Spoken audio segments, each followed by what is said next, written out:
young lad been shot. Okay, how old is he, please? He's 11. He's on my football team. Oh my God, there's blood everywhere. Is he leaving? No, he's not. Someone's just said they think he's dead. When football-loving Rhys Jones was shot as he walked home from practice by a teenage gang member, the tragedy was felt across the country. My baby was only 11. He didn't deserve this. Now, detectives at the heart of the case are ready to share for the first time exactly what they were up against. We didn't have a jot of evidence, not a jot. I knew we were in for the long haul. I've been given exclusive access to the police's own secret recordings, broadcast here for the first time. They reveal a criminal conspiracy that would take detectives months to expose. They were out there parading around, even though they were the prime suspects in the murder of an 11-year-old boy. We've got the gun. How do we put it in somebody's hands? This is what was happening behind the headlines as police raced to catch Rhys's killer. It's just your worst nightmare. Please help us. We have to get people brought to justice for them.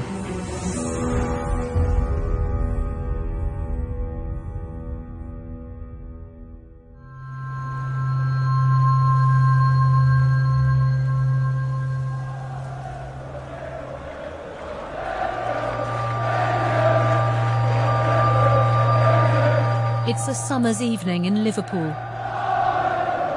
As England get ready to play Germany at Wembley, 11-year-old Rhys Jones is running home from football practice to watch the match. A few hundred metres away, Rhys's mother Mel is waiting for him. There was a really loud knock at the door, and I went to the door, and it was one of Rhys's coaches. And he basically just said, "You just need to come with me. Rhys has been shot." I just ran over to him and put my arms under his head. I was just talking to him and just saying, stay with me, Rhys. But there was no response from him at all. He was just lying there in a huge pool of blood.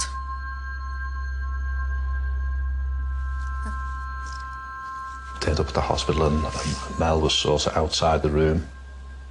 And she kept on saying to me, they can't resuscitate him, they can't resuscitate him.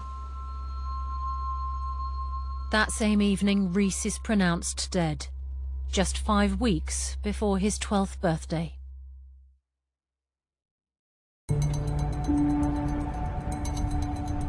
Detective Superintendent Dave Kelly is one of Merseyside's leading murder detectives. I'd actually gone home and I received a phone call off a colleague to say, "You'll need to come back in." DS Kelly is put in charge of what will become one of the force's biggest ever murder investigations. Came up here and there was pandemonium, basically.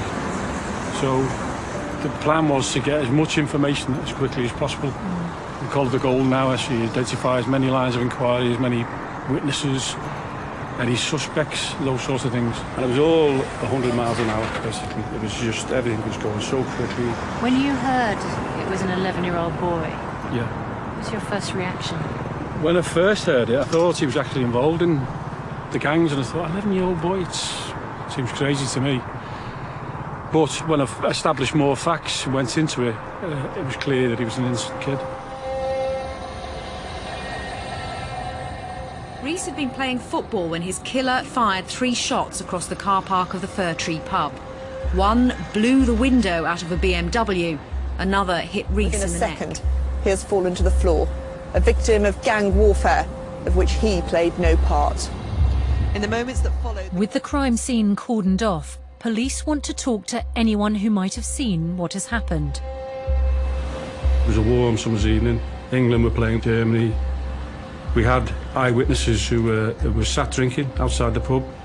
We more or less quickly established that there were people on that car park who were from Norris Green on their patch. A rival gang had entered onto their territory. Yeah. And that somebody from Croxted had travelled up to the pub and fired the shots across the car park. This ongoing feud between two local gangs had already claimed several lives, but never that of an innocent bystander. What were you aware of when it came to gang violence in the area? We knew a little because you used to read it in the newspapers, but that's not where we live. It's like the old part of Croxford, where the gangs were from. And you don't really think it's going to spill over into your life, onto your estate. Eyewitnesses tell police Rhys was shot by a gunman on a bike, who then turned and cycled away. The killer turned up in clothing which was unusual for the weather. He had dark clothing, hoodie on, stuff like that, and his face would have been more or less covered up. Therefore, identification was nigh on impossible, really. With eyewitnesses unable to recognise the gunman, there's pressure on police to identify the killer from CCTV. That's the killer. What did you think at that moment when you saw that image? Disappointed, because when we actually began to debrief the CCTV, the image quality is not the best in the world. It's very, very poor.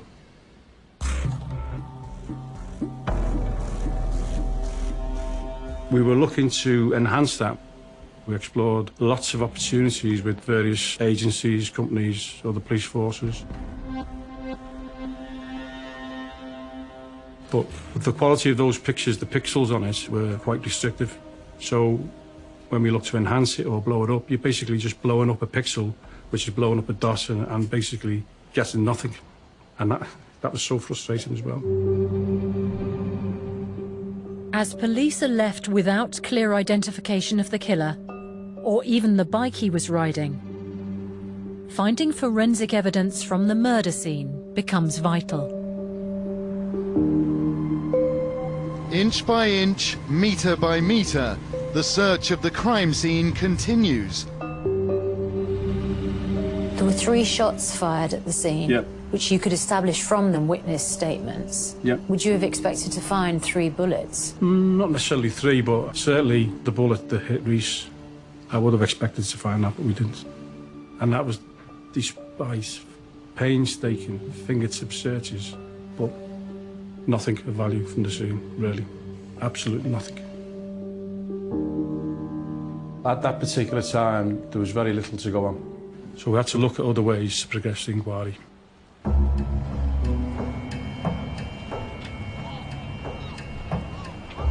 Merseyside police bring in their most senior officers from across the force. DI Jackie Guinness was in undercover operations when she got the call. This is the first time she's spoken about her role in the investigation. Detectives were drafted in from different departments. It was probably unprecedented, the amount of resources that were put into it. I'd worked for the major incident team over many years and used to dealing with many deaths, many murders. But this was just something that Merseyside police had never encountered before. It just touched everyone. It was dreadful, dreadful. As early lines of inquiry come to nothing, Rhys's murder becomes national news. The killing of such a young child has attracted huge attention. Merseyside police are under pressure to solve this murder. Head of Intelligence from Special Branch, Brian McNeil, is brought in to help run the operation. We had a Home Secretary interest on the night as to what had happened and how was the investigation going, and by the Saturday that was at Prime Minister level. Prime Minister contacted the Chief Constable at the time to establish what had happened and where we would be going with the investigation.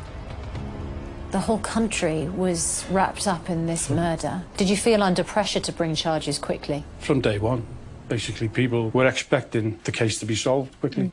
And I knew we didn't have a jot of evidence. 24 hours in, there's nothing meaningful from forensics, CCTV or eyewitnesses. Police are left with little choice but to ask Rhys's parents to make an appeal, hoping someone will turn the killer in.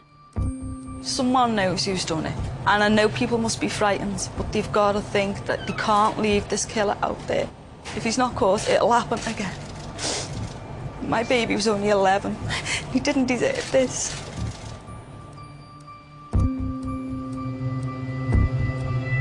We could understand the necessity of it to try and prick the conscience of the parents in order for them to come forward, because they needed the information, and the sooner they get that information, the further on their investigation gets. But obviously, you know, that didn't work.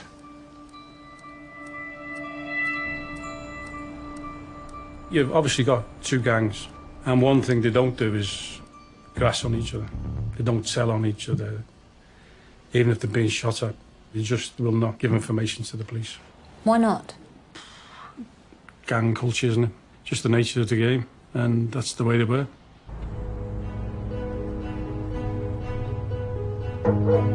Police believe the wider Croxteth community does have information, but may be too scared to come forward. So they set up an anonymous hotline. As with many gun crimes, police here are convinced that the key to solving this lies with people nearby. They're challenging the community to help find Rhys's killer. How many people got in touch within the first 24 hours? Hundreds. Hundreds? Mm-hmm. There were lots of names coming in, but there was one name in particular that came in. You are continuously hearing one name? Yes.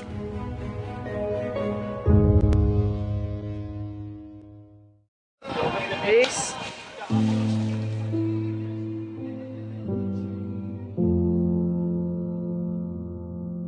Tell me about Rhys and your memories of him. Rhys was just a very happy, outgoing little boy. He just loved his football, loved being with his friends. He absolutely loved going to breakfast club because he knew once he'd had something to eat, they could all play football. If he wasn't playing it, he was playing it on the Xbox or watching it on the telly. Just never knew anyone like it, just lived and breathed it. He's just happy, just like a normal 11-year-old, really, you know.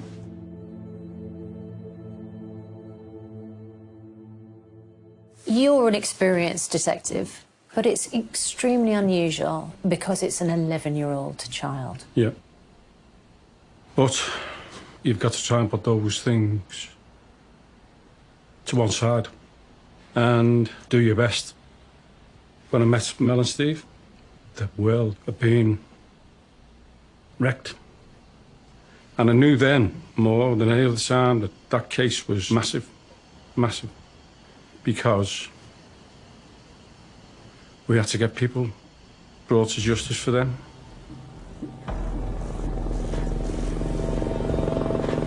This is a huge operation to catch the killer of a little boy.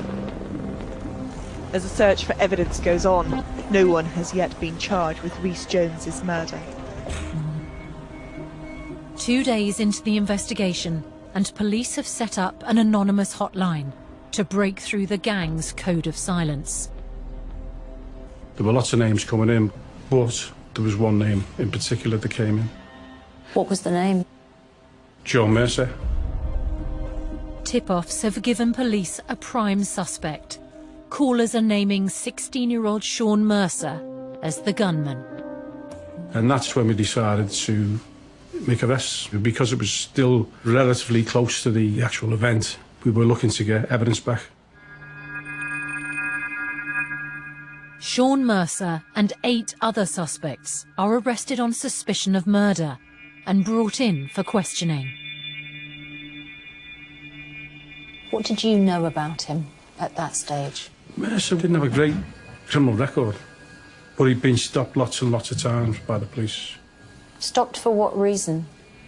The local officers would have known him as part of this local gang, an up-and-coming young scallywag, basically. He was only young. 16, yeah. Because of his age, Mercer is accompanied by his mum. In custody, he gives police a statement that at the time of Rhys's murder, he was at a friend's house. We stayed smoking in the garden. There was a lot of police activity in the area. I then walked home at about 9:30 p.m. My mum was in the garden when I got home, I went to bed about 10:30 p.m. and slept for the next morning. Basically, that gave his movements for the day. And he said he were playing on games and stayed there till sometime after 8 o'clock, something like that. So basically, stating they weren't involved in the offence. I don't know the dead boy Rhys Jones. I've since seen his picture in the paper and on the news. I've never seen him before. With Sean Mercer denying any involvement, police search all the named suspects' houses. We had to strike while that iron was hot. We had to gather physical evidence. You know, we had a gun out there that we needed to locate, phones, clothing that we needed to recover in order to do all the forensic inquiries that would shed some light on what had happened. The searches reveal nothing, but even as they release the 9 suspects, detectives have set in motion an audacious plan to uncover the truth. We had to arrest him because that was an opportunity for us to get in a probe. A bug? Bug, basically, yeah, into what we thought would be the key addresses.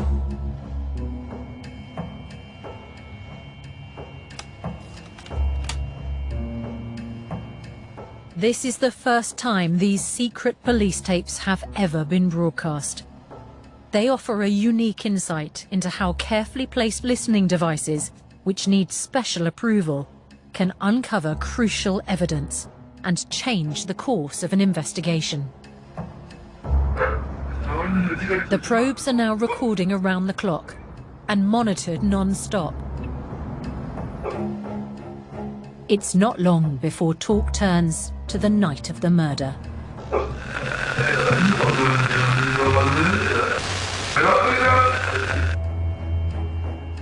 Then the gang member suspected of supplying the gun talks about whether the killer will inform on him. So there's one way I was going to take the blame for the shooting. And I'm going to try and find someone to take the blame. He's going to sit there and see the gun.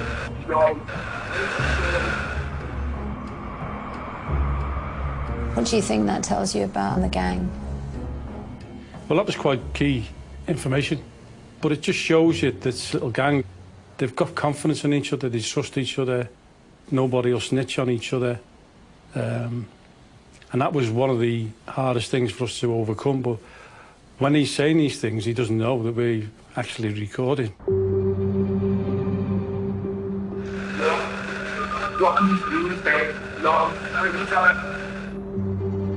But the secret surveillance tapes are hard to hear, and detectives bring in expert help.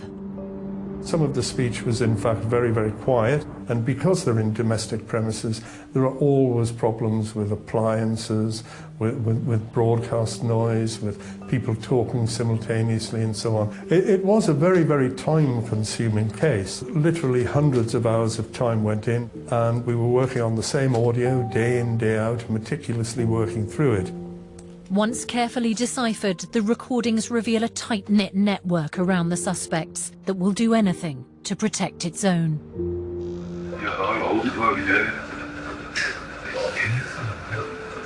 The suspect's parents are heard trying to burn a SIM card belonging to their son.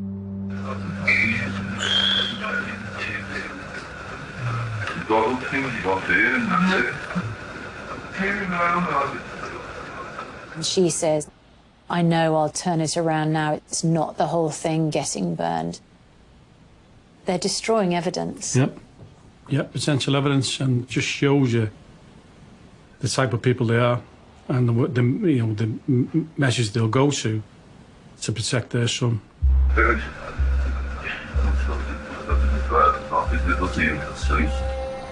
These recordings are providing police with a trove of intelligence. But there's a risk that none of it will stand up in court. The important thing to remember is at that time, we didn't know 100% whether that would be admissible in court. It could have been deemed as hearsay. So if we're saying that's a conversation from James, well, how do we know it's James? How can you prove, listening to that tape, that's James? So I liaised with Helen Morris from the Crown Prosecution Service. Sometimes if I got ahead of myself, she'd bring me back into check, and likewise. She was a good sounding board, Helen. She kept me in my place. Dave is a force to be reckoned with. I don't know that I kept him in check. I think we work very well together. The CPS and Merseyside Police now work together, hoping that between them they can make the precarious evidence hold up in court. We both knew that it didn't serve anybody's purpose to charge too early before we had the evidence that we needed to secure a conviction, and we needed time to build a strong case. The probes keep recording, and 5 days into the covert operation, police get their first concrete lead. In the minutes after Rhys was shot, prime suspect Sean Mercer was on the move. Gave us the information that after the murder of Rhys, Mercer had ridden on his bike to the home address of Boy M. Boy M is a 15-year-old whose identity cannot be revealed for fear of recrimination. Recordings revealed that it was at his house that Mercer met up with his gang. Boy M lived with his mum, and I personally dealt with both his mum and his grandmother. I interviewed both of them and took statements from both of them. They were crucial witnesses. As Boy M's family is brought in for questioning, police ask Rhys's parents to make another appeal, hoping it will bring them one step closer to nailing the killer. If their parents had any thought about our pain and what we've lost, they'd turn in their son, or their sister, or their auntie, or someone must know who it is, or they must suspect who it is. They should turn them in. Please come forward. Please.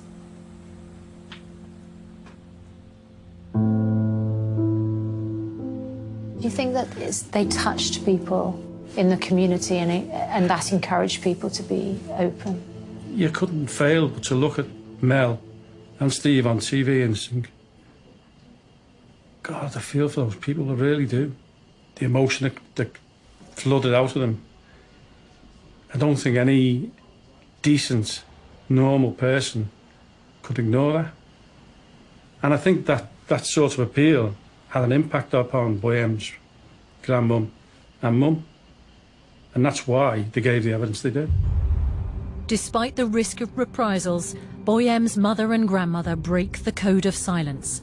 Their testimony reveals Sean Mercer has lied to police about where he was the night of the murder. They had put Mercer at her house not long after the offence, on a bike, red-faced, wearing dark clothing. So that was quite significant. But as these secret recordings reveal, behind closed doors, Boy M is so fearful of the consequences, he pressurizes his mother and grandmother to change their stories.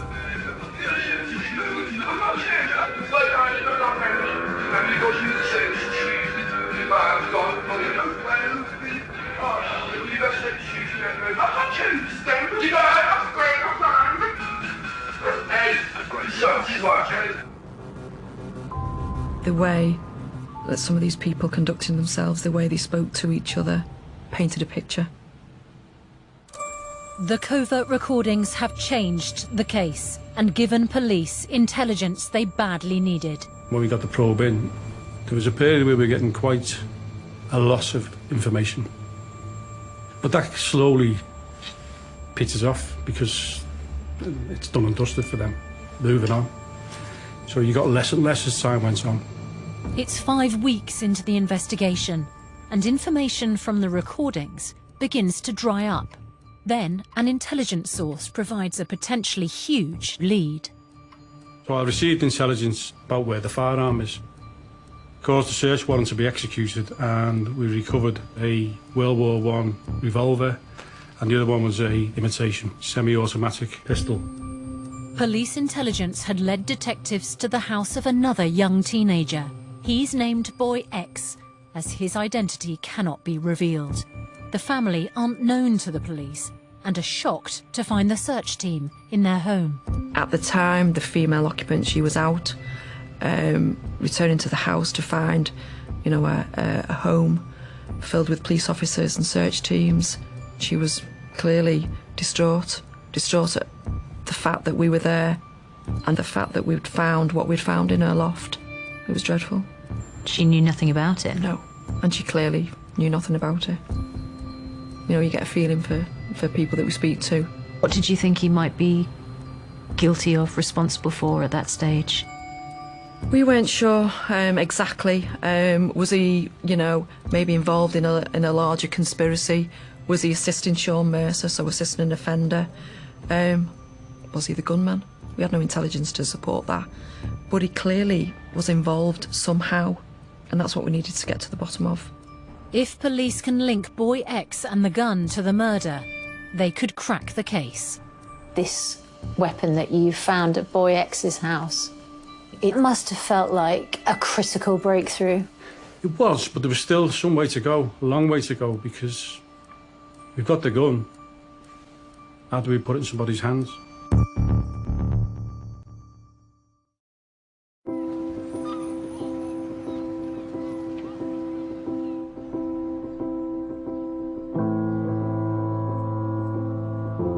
I just wanted a quiet little funeral, the church that I used to school. And then the family liaison officers, that's not going to happen. You know, crowds need to be managed, and I'm thinking, crowds? What crowds? This was meant to be a celebration of a young life, and it was in that spirit that the crowds outside Liverpool Cathedral greeted the arrival of the hearse. You don't realise that there's a big outpouring going on in the city because we're just so wrapped up in our own grief. Inside the cathedral, there's thousands of people. These have all come out for my little boy.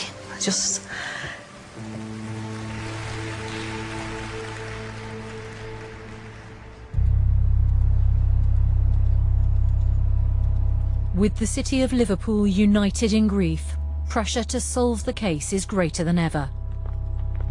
5 weeks into the investigation, and intelligence has led police to a gun. You have the weapon involved in the crime. We hope we do.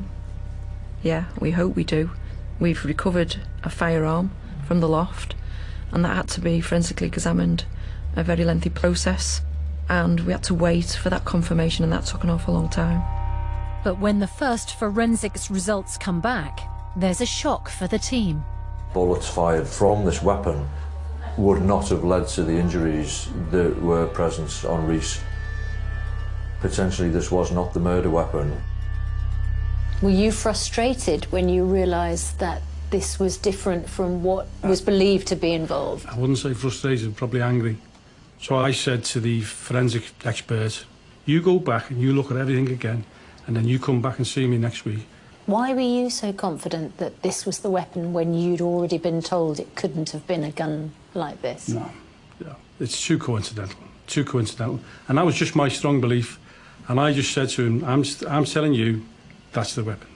You go away and look at all the facts and come back to me. The gun is sent off for further tests. And now attention turns to the teenager living at the house where it was being hidden. When you first met him, how did he strike you? When I first literally clapped eyes on him, he looked like a frightened, naive young boy. As his identity is a secret, he's known in the case as Boy X. DI Jackie Guinness is put in charge of his interviews. Did you think he was involved with the gang? It was apparent, even during those early weeks, that he wasn't Sean Mercer. And the likes of Sean Mercer, he was a vulnerable juvenile. That's my opinion. Who was caught up in, you know, this horrendous murder. Results come back from the latest tests on the gun. This time, ballistics experts have used ammunition that was also found stashed in the loft. Ammunition that's the wrong size for this type of handgun. What that meant was when those bullets were fired from that gun, instead of travelling in a straight line, rifling as normal, it would immediately start to tumble the bullet. So it would travel this way rather than in a straight line. And once that was testified into the compound that is used in forensic laboratories, that gave the same injury that was present on Rhys, but at the back in Rhys's shoulder. So despite his earlier judgment, the ballistics expert agreed with you in the end? Yeah, so it was categorically 100% the weapon. Now that the forensic picture is emerging, detectives need Boy X to talk. Will he join the dots from the murder weapon to Sean Mercer? When we interviewed him, it was obvious that because of his background, because he had no criminal record, they targeted him because they knew his house, if we were going to search any, would be the last house we'd look at. I thought they were trying to use me because I've never been in trouble with the police. Sean told me the address. I didn't know whose house it was. I just asked the taxi driver to take me to the address, and when we pulled up outside, I got a phone call. Boy X is ordered, really, to pick up something. Doesn't know what it is, but he knows Sean Mercer rang me. He's a member of the Crocky crew. I'll have to go. It was the intimidation. It was the way Sean Mercer did his business. We talk these days massively in Merseyside Police and across the country about exploitation, criminal exploitation, and clearly Boy X was massively exploited. He was vulnerable. You know, he was picked on as a safe pair of hands. Boy X was called to the safe house where Mercer and his crew gathered after the shooting. Police already know from the bugs this was Boy M's house. Boy M popped his head out the door and I went in. He was already running up the stairs when I went in and closed the door. I just followed him up. When he went up the stairs, Boy M went into one of the rear bedrooms, and within seconds a male came out of that bedroom and was stood at the top of the stairs on the landing. And this male gave him an article, an item. He initially said he didn't know who it was. He gave me a bag. I was thinking, what is it? And I was scared to say no. He was in a rush to give it to me. I didn't know it was a gun at first. It was like the size of a piece of A4 paper. It was quite heavy. As I went downstairs, he said, don't say nothing to no one. That male eventually turns out to be Sean Mercer. And when you heard the name Sean Mercer, what did you think? I was probably smiling inside. I know that's a weird thing to say, but we've got Sean Mercer now. Within an hour of that shooting, our main witness had receipt of that gun. That must have felt like the critical piece of the puzzle. It was massive. It was a milestone. Detectives have finally discovered the weak link in the gang's cover-up. Boy X can confirm Sean Mercer was in possession of the murder weapon on the night Rhys was killed. I was just scared to say no. He might have done that to that little kid, so what might he do to me? He's not going to think twice. Knowing how dangerous it will be for him to swear to this in court, investigators take an unprecedented step. I was confident that he was telling me the truth. It didn't seem that he was capable of thinking up a very elaborate tissue of lies. And so it was a question of whether we gave him immunity and used him as a witness. Offering immunity in exchange for a child's evidence has never happened in this country, and there's no guarantee it'll be granted. I had to go to the Chief Crown Prosecutor, who had to approve an application to the Attorney General in London, and the Attorney General had to give consent. And that doesn't happen overnight, it takes time. Months pass as the team wait for a decision. Sean Mercer's name is now widely connected with the murder. As he's seen out in the streets, seemingly confident that he won't be caught, the pressure on investigators is unrelenting. They were out there in their hoods, on their bikes with their dogs, parading around, and even though they were the prime suspects in the murder of an 11-year-old boy, they were still out there and proud. He was certainly behaving as if he was confident that he had got away with it. That was very, very difficult. If we'd given in to that pressure and we'd charged before we had enough evidence, and he hadn't been convicted because we didn't have enough evidence, nobody benefits from that. The local community doesn't benefit. Rhys's family wouldn't have benefited. It's now 6 months into the investigation, and Boy X has still not been granted immunity. Without him, the case could fall apart. So the search for evidence placing Mercer at the murder scene goes on. We could never identify 100% the bike because of the quality of the CCTV. We went to hundreds of bike shops, you name it. I used to dream bikes. I'd see someone on a bike and lived it. Once again, Boy X reveals critical information. When we interviewed Boy X, this lad said to us, Sean Mercer had the bike stolen that year, and he got another one delivered. And that bike was a specialised hard rock mountain bike. We established that the bike was actually quite unique. Only 3 had been bought in the UK in 2007. One of them had been bought for Sean Mercer in Croxteth. So I released a photo of a specialised hard rock mountain bike in the media, and sure enough, a guy is at home and he goes, "That's in my shed." He remembered that he'd found the frame of a bike that matched the description that we'd publicised only within just 24 hours of the murder, Rhys, so on the Thursday evening. And from there, what we do is obviously submit that for forensic examination. A critical element of the investigation and the prosecution was the fact that when that came back, we had Sean Mercer's DNA on one of the brake bars on the bike itself. The bike is one of the main issues in the case, and to tie Mercer to it in that way was absolutely critical. Finding Mercer's DNA is a breakthrough. Finally, forensic proof he was at the crime scene. Then news comes in that the Attorney General has taken the landmark decision to grant Boy X the full protection of the law if he stands up in court. Meant him and his immediate family moving away from their home in Croxteth. It was massive upheaval, and then the implications for him over the following years, if not for the rest of his life. Massive. What he and his family went through must have been a complete nightmare. There are those within the community who would regard what he did with absolute horror and would think that he was a traitor to the local community. 8 months after Rhys's murder, police are poised to charge Mercer and his associates. Croxteth early this morning, 100 officers swoop on 10 addresses.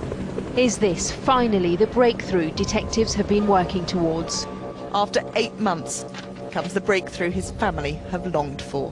One youth has been charged with the murder of Rhys Jones on the 22nd of August 2007. Mel and Steve finally learn the name of the teenager accused of their son's murder, Sean Mercer. I'd have thought I'd have had some sort of reaction or felt something, and it just meant nothing to me. And it had no impact on me at all. It could have been any Strange, name. wasn't it? Did Dave tell you very much about him? I think he told us how young he was, didn't he? Yeah, he told us how young he was. 16 years old. And what did you think? Shocked. But 16. It's just kids killing kids, isn't it? It's...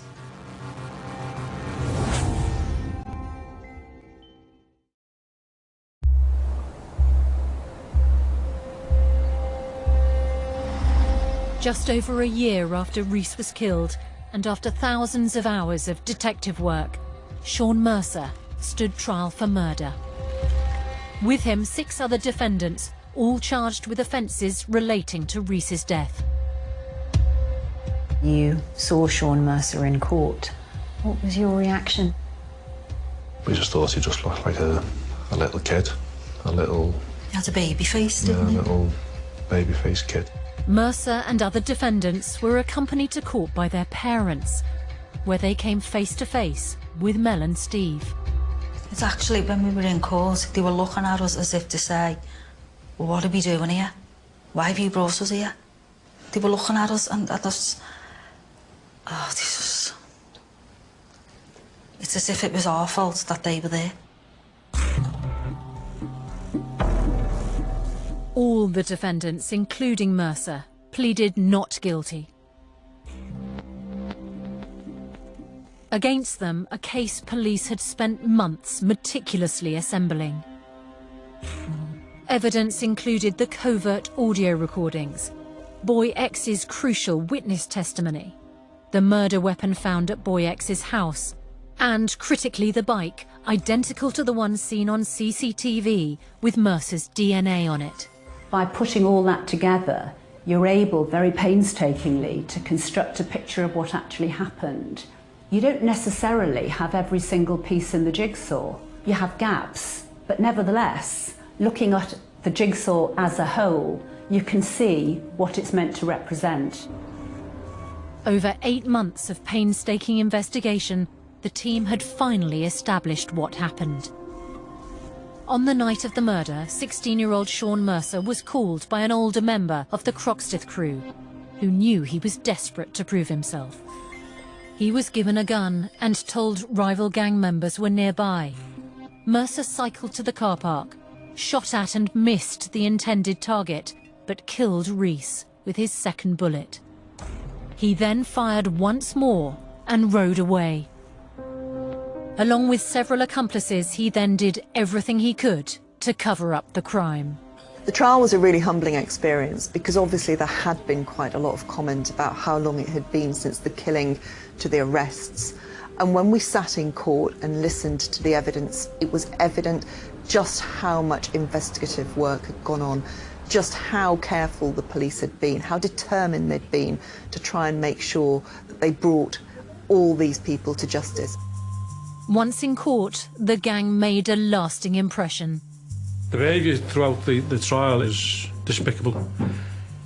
They were shouting to each other, telling jokes, laughing, paper aeroplanes, you name it, and with total disregard to the process, with total disregard to Mel and Steve. Just didn't care. They were arrogant, they were cocky, they believed that they were above the law. There was just such utter contempt. After nearly 3 months in court, the jury reached a unanimous verdict. The first one was the verdict on Sean Mercer. That was all I heard. I just heard Sean Mercer guilty, and I just totally broke down, didn't I? He had to put his arm around me because I was sobbing. Not the final chapter, they said, of today's verdicts, but a chance to rebuild their lives. Finally, justice has been done for Rhys. Over the months we have found strength in the messages of support from many thousands of strangers. As she turned to leave, Mrs. Jones mouthed just one word: thank you. The sentences totalled 49 years, but police were still pursuing the family members at the heart of the cover-up. And 4 months later, Sean Mercer's mother, Jeanette, pleaded guilty to perverting the course of justice. She knew what he'd done and she was covering it up. And she just lied and lied and lied again to the police.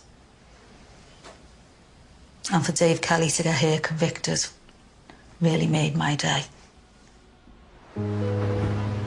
11-year-old boy shot in the neck on the way home from footy practice. They're prepared to protect their son over him. It's just beggars belief. It's not just Sean Mercer. If he didn't have all them people around him, all covering up for him, giving him false alibis, and, you know, he'd have been caught a lot sooner. So, they all deserve what they got. We convicted 7 people, and then people thereafter who were trying to hide their tracks. It sent out an important message to people in the community that you give us information, we'll act upon it. A child was murdered, but it was your police work and that of your team that discovered who did it. Yes. Do you feel proud of the work that you did? Very proud. And not just me, the whole team. Everybody took it personally and wanted to do the right thing, and we did. At the end of the day, I can look Mel and Steve in the eye and said, you know, I've done what I promised to do. Mercer received a minimum 22 years in prison.